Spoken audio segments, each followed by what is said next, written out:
अपनी आंखों से संकेत करने लगता है। वो अपनी आंखों की पलकों को बार बार झपकाता है। इसके बाद लड़की समझ जाती है कि उसने क्या कहा और वो एक पेपर पर नोट कर लेती है। अब वो उसकी बताई हुई जगह पर आ जाती है और वहाँ पर लगी एक ईंट को पुश करती है, जिसके बाद वहाँ पर एक गेट खुल जाता है जिसके अंदर एक लग्जरी कार निकलती है। अब वो उसे लेकर निकल जाती है और 37 किलोमीटर वाले साइन के पास आकर रुक जाती है, जिसके बाद वहाँ का दरवाजा ऑटोमेटिकली खुल जाता है और वो गुफा के अंदर आ जाती है। अब वो वही पासवर्ड डालती है जो उस कैदी ने उसे बताया होता है, जिसके बाद तिजोरी का लॉक खुल जाता है और वो अंदर आ जाती है। तभी वो देखती है कि वहाँ पर बहुत ढेर सारे पैसे रखे होते हैं, जिसके बाद वो सबसे ज्यादा मोटी गड्डी वाले पैसे को अपने लिए रख लेती है। अब वो वहाँ से पीली और हरी शीशी को ले लेती है। अब सब तैयार है, जिसके बाद वो सीधा पुलिस स्टेशन चली जाती है और पुलिस मिनिस्टर से मिलने को कहने लगती है। अब जैसे ही वो मिनिस्टर के रूम में आती है तो मिनिस्टर फौरन ही दरवाजा बंद कर लेता है। अब वो उससे बातें करने लगता है और बताता है कि वो उसके प्यार में पागल हो चुका है और हर समय उसी के बारे में सोचता रहता है और वो उसके लिए कुछ भी कर सकता है, जिसे सुनकर लड़की मुस्कुराने लगती है। जिसके बाद लड़की अखबार को उठाती है, उसमें उसी कैदी को दिखाती है जिसका सर कलम होने वाला है। फिर उससे मिलने को कहने लगती है, जिसे सुनकर मिनिस्टर कहने लगता है कि वो कैदी तो बहुत बड़ा मुजरिम है, इसलिए उससे मिलाना थोड़ा कठिन होगा। जिसके बाद लड़की अपने हुस्न का जादू चलाने लगती है और मिनिस्टर को अपने प्यार में गिरा देती है। जिसके बाद मिनिस्टर उसे जाने के लिए हाँ बोल देता है, लेकिन वो ये भी कहता है कि वो भी साथ चलेगा और लड़की भी यही चाहती थी। अब दोनों पुलिस स्टेशन आ जाते हैं, जिसके बाद वार्डन उन दोनों से कुछ पूछताछ करते हैं तो मिनिस्टर उनसे कहता है कि वो कैदी से मिल सकते हैं कुछ पूछताछ करने के लिए। जिसके बाद कैदी को उनसे मिलाने के लिए लाया जाता है तो कैदी बिल्कुल इमोशनलेस होता है। अब तीनों लोगों को एक रूम में डालकर बंद कर दिया जाता है, जिसके बाद 3 घंटे होने के बाद रूम का दरवाजा खोल दिया जाता है। मिनिस्टर लड़की दोनों निकल जाते हैं मानो वहाँ कुछ हुआ ही ना हो। इधर कैदी भी उसी अवस्था में होता है जिस अवस्था में वो पहले था। अगले दिन कैदी जेल से बाहर लाया जाता है उसका सर कलम करने के लिए। फिर कॉलर काटकर उसे सर कलम करने वाली जगह पर उसका सर रख दिया जाता है, लेकिन कैदी फिर भी इमोशनलेस होता है, जिसे देखकर पुलिस वाले कहने लगते हैं बहुत ही हिम्मत वाला कैदी है। तभी वार्डन भी कहने लगते हैं ये मौत के नाम से एक बार भी नहीं डरा। इस बात से सैरिफ चौंक जाता है। फिर वह याद करता है जब उसने इस कैदी को पकड़ा था तो उसके घर पर बहुत से इंसानी मास्क थे जो वो चेहरा बदल कर चोरी करने के लिए इस्तेमाल करता था। जिसके बाद वो जल्लाद को रोकने ही वाला होता है, लेकिन जब तक बहुत देर हो चुकी होती है, गर्दन धड़ से अलग हो चुकी होती है। पिछली रात मिनिस्टर जब कैदी से मिलने आया था तो एना ने उसे इंजेक्शन लगा दिया था जो वो अपने अड्डे से लाई थी, जिसके तुरंत बाद मिनिस्टर के दिमाग ने काम करना छोड़ दिया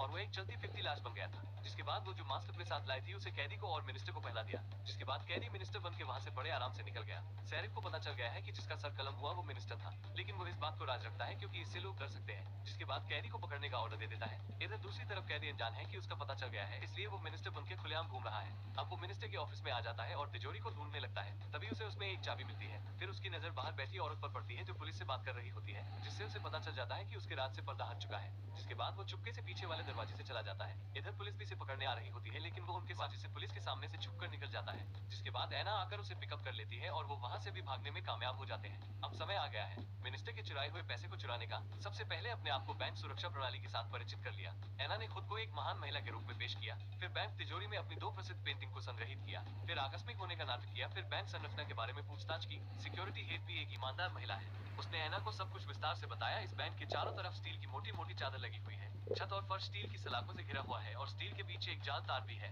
दीवार और बाहरी दीवार पर इसे जैसे ही कोई छूता है तो अलार्म ऑटोमेटिकली बजने लगता है। अलार्म बजने के बाद पुलिस 5 मिनट के भीतर आ जाएगी। तो इस तिजोरी को फूल प्रूफ कहा जा सकता है, यहाँ तक कि एक मक्खी भी यहाँ नहीं जा सकती है। लेकिन सिक्योरिटी हेड को उम्मीद नहीं है कि वो न केवल यह अमीर महिला एना है, बल्कि उसकी प्रसिद्ध पेंटिंग भी एक लेजर टूल है। उस रात मैंने एना की प्रसिद्ध पेंटिंग को एक लेजर उत्सर्जित करते देखा। स्टील प्लेटों को तुरंत पिघलाया जाता है और काट दिया जाता है। इस बीच कैदी ने भी अपना औजार ले लिया। अब सब कुछ तैयार है। कैदी ने ड्रिल जैसे टूल से तिजोरी की दीवार को काट दिया और उसे बाहर निकाल लिया। अब आगे थी जाली जिसे छूने के बाद अलार्म फौरन बज जाएगा।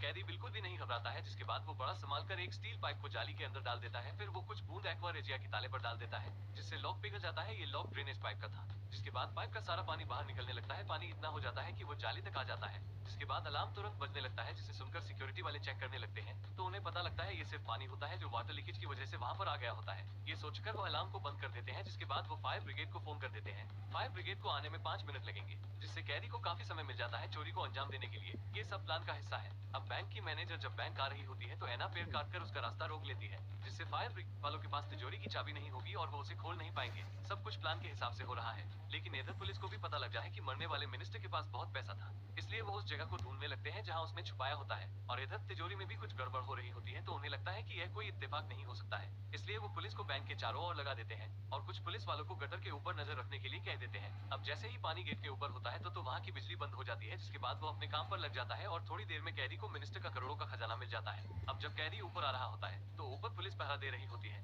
लेकिन एना उन्हें ठिकाने लगा देती है और दोनों चोरी करके वहाँ से भागने में कामयाब हो जाते हैं।